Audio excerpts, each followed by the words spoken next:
who's watched Mobland? In my opinion, it's a fantastic British gangster drama that had me on the edge of my seat from minute one. Big, bold, but in some ways relatable characters that made you want to love and hate them in equal measure, along with a lot of the C word. Also, Tom Hardy, Helen Mirren, Paddy Considine, Pierce Brosnan, honestly, you can't go wrong. Now, shows like this make you think, why don't we have video games on stuff like this? But hold on one cotton picking minute there, my old Cockney spanner.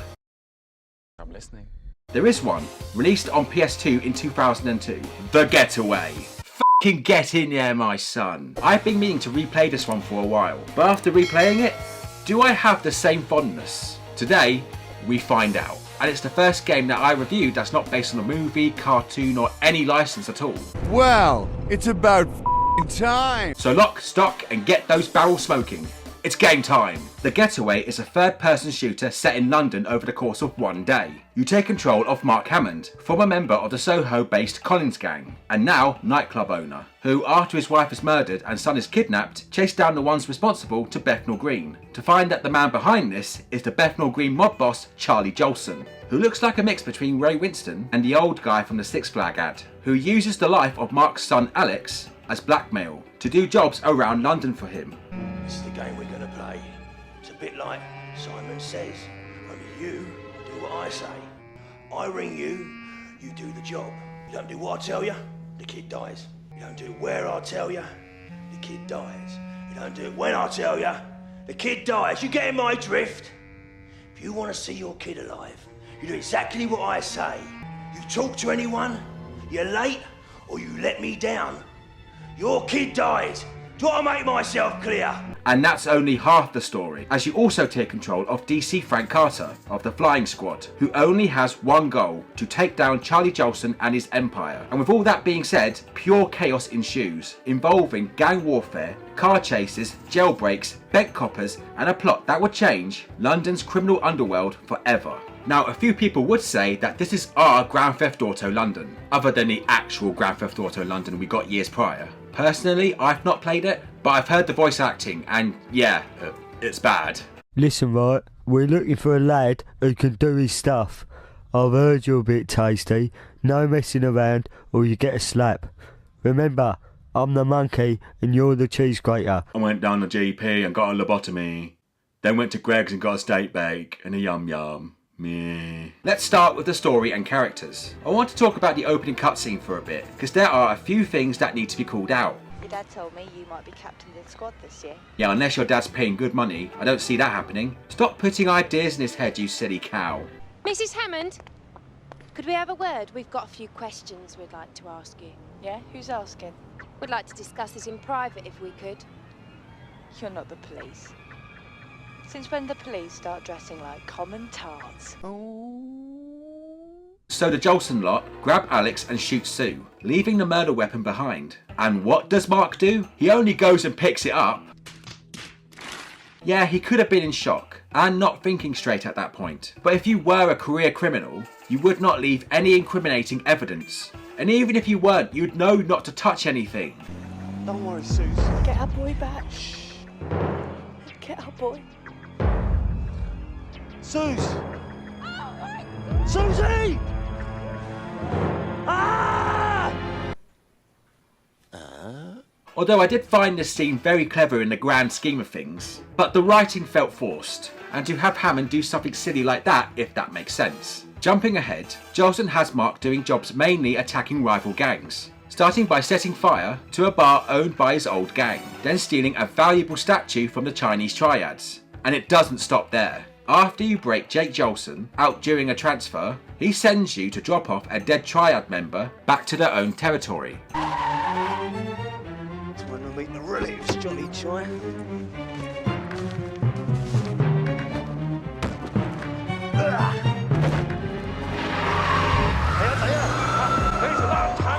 And there's no trash pickup till January 3rd. And have Hammond lead them to a setup, with them facing off against the Jamaican posse known as the Yardies, with him caught in the middle of it. After surviving that, Jolson's right-hand man, Harry, orders Hammond to do the unthinkable, infiltrate a police station and kill Chief Inspector McCormack, an insider for Jolson, and Yasmin, the woman who led the kidnapping of Alex. You're in date now. now, son. Very deep. You're gonna have to play very rough if you ever want to get out and see the boy.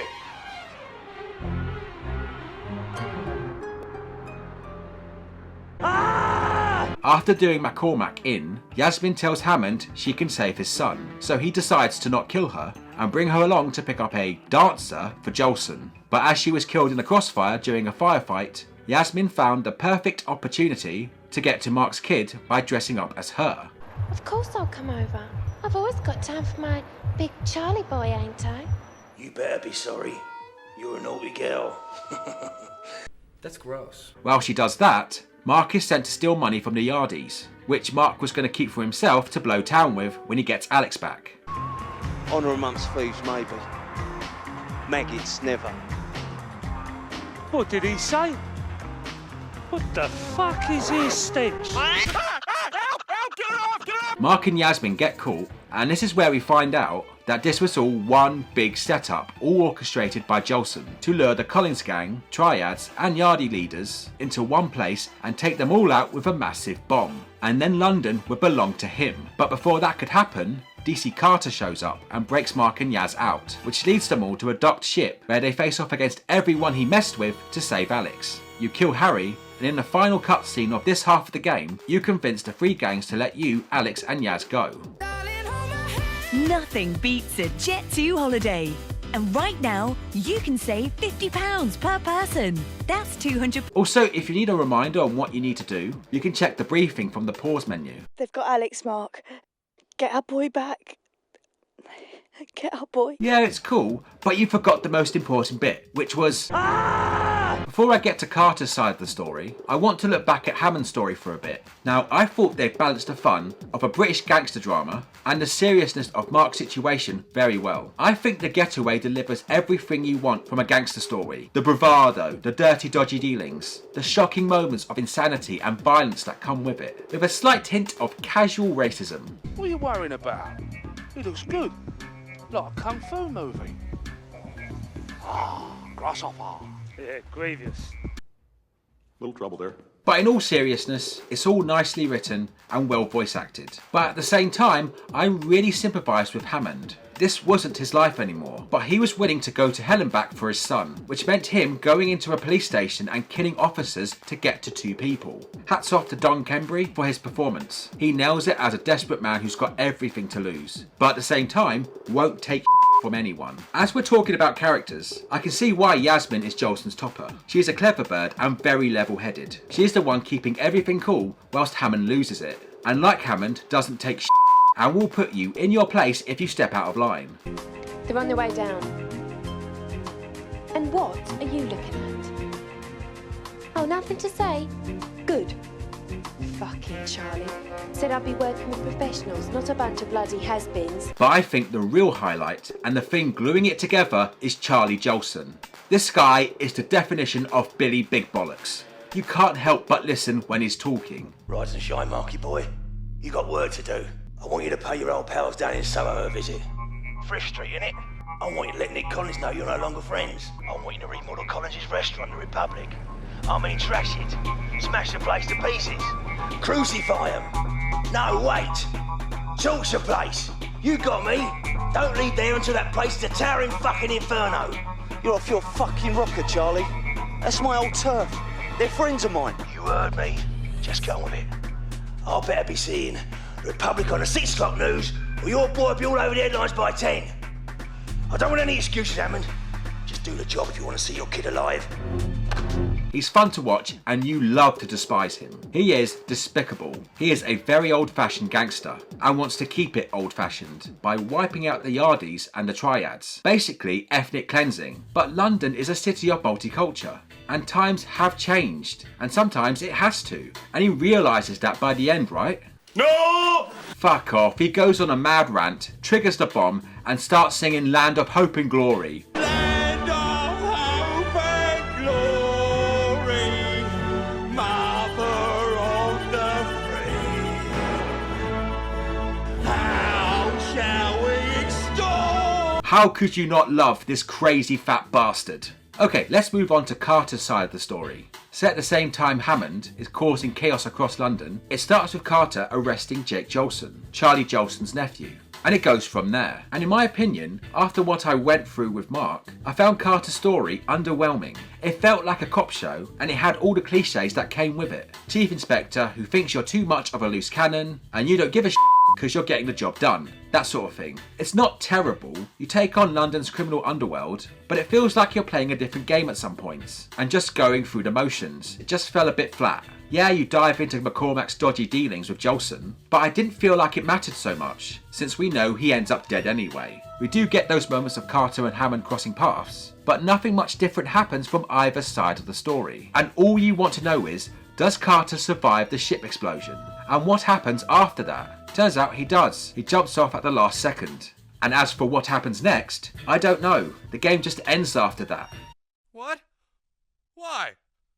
Why? Does Carter get his job back? Or go on the run like Hammond? Who f***ing knows? What bollocks. I know it sounds like I just sped through Carter's story. Which it is. But apart from a few interesting levels, which we'll get to in a bit, there really isn't much to it. Carter is likeable enough, and he just wants to keep London safe. But it's just a run-of-the-mill cop drama, with no satisfying conclusion. I think if The Getaway was released a decade later, this would have been DLC content. And the game isn't really that long either. It wouldn't have been so bad if they had just woven it in with Hammond's side to make one good campaign instead of playing one side first then the other. So story-wise, on the whole, I'd say it's about 60-40 on the good side. Right, let's talk about gameplay. So in play, you'll be on foot and behind the wheel. Let's talk about being on foot first. Now, the first thing you'll notice is that the screen is bare. No health bar, no icons showing how much ammo you have. It's completely clear like that, which I believe was to make the game more cinematic, which I think works well for this game. It's quite unique, and it barely hinders anything. Outside you'll sprint, when you're inside it's more of a cautious jog, as you need to be ready to shoot whatever is in your way. Speaking of shooting, it's quite straightforward. Hold R1 to lock onto the target and fire away. Not a guaranteed hit every time, but it works for the most part. Although sometimes when the screen fills up with bodies, it locks onto a target further away, meaning you'll have to release and press the R1 button again and hope you'll lock onto the right one, unless he's killed you already, in which case Fucking bollocks. You can also free aim with R2, but unless you want to shoot exploding barrels, I wouldn't recommend it, because there's no aim cursor, so it's pretty inaccurate. I do like the added detail of blood splatter on the walls, that's very cool. And I love that you can dual wield pistols too, and it's quite satisfying blowing those mugs away, like a badass in an action flick. Personally, these are my weapons of choice in The Getaway. Other weapons include a shotgun, which for a close range weapon, it has a far reach. An AK-47, which you would think has good reach, but it's actually better close up. Make that make sense. I do find it hard to hit anything with this weapon, even if the guys are out in the open, so that sucks a bit. You also get an SMG, and you can dual wield them too, but they don't show up very often in the game. But when they do, it's a lot of fun. There's a covering system too, and it works fine, but when you jump out from behind a wall, I don't know why, but I find his stance really odd. I've never fired a gun before, so I have no idea how to stand while doing that, but it looks like he's about to do something else. Hey ladies, wanna see my weasel? Now, there's no doubt about it, you're gonna get shot, and you probably want to heal up. Now, whoever thought up the way you heal in this game needs a good talking to, because it's nothing short of moronic. The way you regain health in The Getaway is by leaning against the wall. Holy shit, we found a cure for everything. Just place your nan against the windowsill and she'll be right as rain in minutes. Are they for real? Who the thought this was a good idea? The main issue here is that it slows everything down. I timed one of these, and you know how long it took to get back to full health? 19 seconds. Now imagine doing that 10 to 20 seconds every time you need to heal, and there will be a lot of times you need to do that, and it will begin to drain on you very quickly, when all you want to do is get back into the action. They really should have just gone with health pickups. Oh, but they thought it was probably too unreal for them. But so would leaning against a crate of Carling after being filled so full of lead you'll be using your willy for a pencil. When you fight the gang members, there's nothing really unique about them, but they do give you a fair challenge by ganging up on you very quickly. But they do like to play a game of hide and seek too. When you think you've cleared the room, there's almost always one that sneaks up on you. The only unique unit in this game is the police. Not only can they shoot you, but they can arrest you if they get close enough. Once they get in striking distance and start detaining you, that's it. You can't fight back, it's game over. And there's no other level where it's more of a pain in the arse than the one in the police station. You are fighting in tight corridors and they can come out of nowhere and nick you. You'll never take me alive, coppers! Okay, watch my wrist, they easily boo-boo. Honestly, this level is the bane of my existence. When I thought I got all of them, there was always one that pounced out of nowhere, and it just kept happening, along with getting killed. And it happened so much, I skipped the telephone room and went straight to evidence for the pistol. I just want the pain of this level to end. And after over an hour, I finally managed it, thank f***.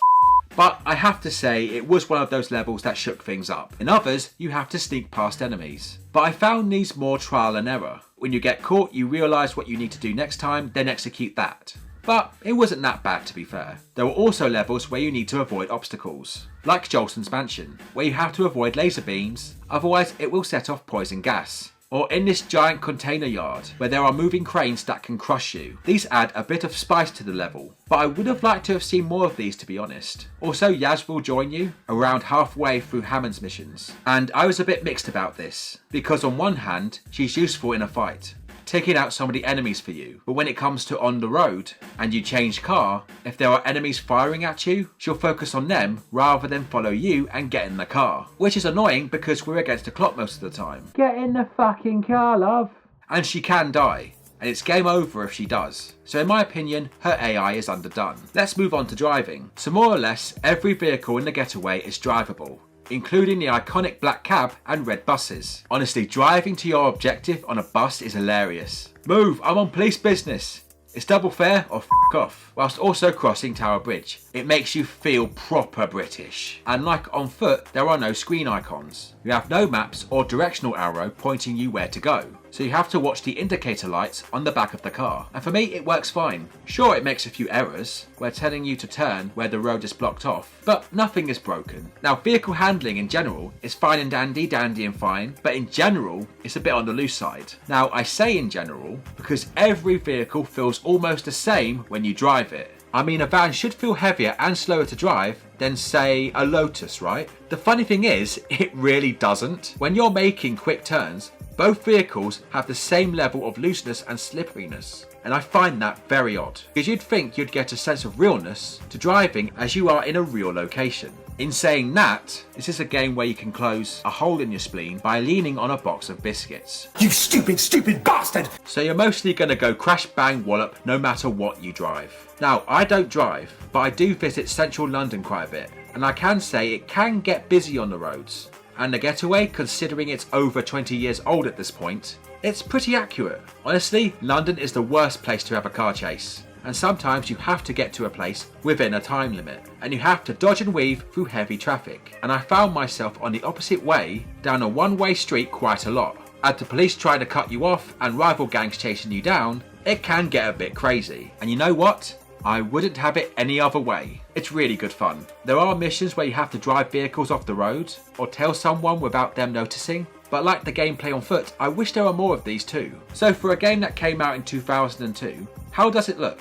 Well, from what I found out online, 16 square kilometres or 10 square miles of London was recreated here, and with its most recognisable locations here too, including, like I said before, Tower Bridge, the National Theatre, the IMAX Cinema, Buckingham Palace and the Houses of Parliament. Hey, look, kids! There's Big Ben and there's Parliament! Among other places. And I have to say, it's very impressive for its time, in the scale of level design and accessibility too. I was also taken back by the real life shops that were here too, like William Hill, Jessup, Vodafone, and even advertisements for Mamma Mia. Yep, even in video games, you can't avoid musicals. Yeah, we get it, you're a slag. And the weather matches the tone too.